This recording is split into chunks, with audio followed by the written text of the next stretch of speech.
Isa ang lalawigan ng Cagayan sa pinaka-apektado ng sunod-sunod na bagyo sa bansa. Partikular sa pananalasa ng bagyong Nika, nagkaroon ng localized flooding sa Cagayan bunsod ng pag-apaw ng Cagayan River at iba pang ilog. Ayon kay Cagayan Governor Manuel Mamba, wala naman silang na-monitor na natrap sa mga residente. Gayunman, iniulat din ng gobernador na may dalawang nawawalan na natangay ng anod ng tubig at isa namang nasawi matapos na makuryente.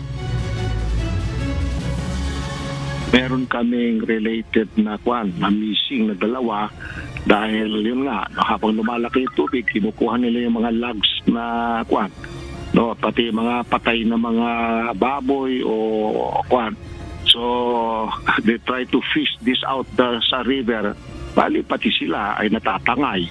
So, may dalawa kaming missing na reported but we have to confirm that pa.